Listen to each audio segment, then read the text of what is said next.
ஆவியானவரையுமே நாங்கள் வரவேற்கிறோம் அப்பா. புதிய நாளுக்காயுமாக்கு நாங்கள் நன்றி செலுத்துகிறோம். சங்கீதம் 22:24 உபத்திரப்பட்டவனுடைய உபத்திரத்தை அவர் அற்பமாய் எண்ணாமலும் அருவருக்காமலும் தம்முடைய முகத்தை அவனுக்கு மறைக்காமலும் இருந்து தம்மை நோக்கி அவன் கூப்பிடுகையில் அவனை கேட்டருளினார். ஆண்டவராகிய இயேசு கிறிஸ்துவின் சமூகத்துக்கு வந்து ஆண்டவராகிய இயேசு கிறிஸ்துவை நீங்கள் கூப்பிடும் பொழுது அவர் உங்களுடைய சத்தத்தை கேட்கிற தேவனாயிருக்கிறார்.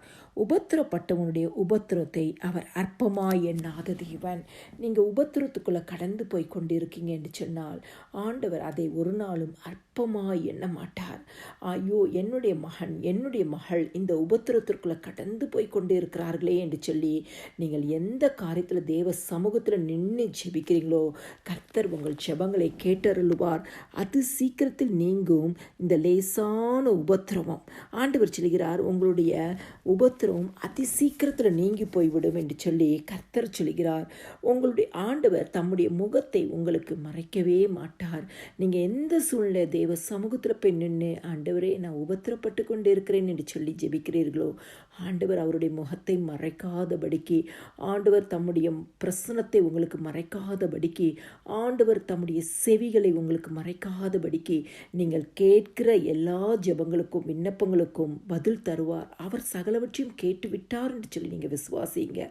தாவீது சொல்கிறார், நான் உபத்திரப்பட்டது நல்லது, அதனாலே உங்களுடைய பிரமாணங்களை கற்றுக்கொண்டேன் என்று சொல்லி. பிரமாணங்கள் தான் சத்தியம், சத்தியம் தான் இயேசு கிறிஸ்து. அப்போ இயேசு கிறிஸ்துவை நீங்கள் அறிந்து விட்டீர்கள் என்று சொன்னால், இயேசு கிறிஸ்துவிட்ட வந்துட்டேன்னு சொன்னால், ஆண்டவரே உங்களுடைய பிரமாணத்தை கற்றுக்கொண்டேன் என்று சொன்னால் இன்னைக்கு உங்கள் உபத்திரத்திலிருந்து ஒரு விடுதலை, இன்னைக்கு இந்த உபத்திரத்தின் பாடுகள்லேருந்து ஒரு விடுதலை இன்னைக்கு ஆண்டவர் தருவார்.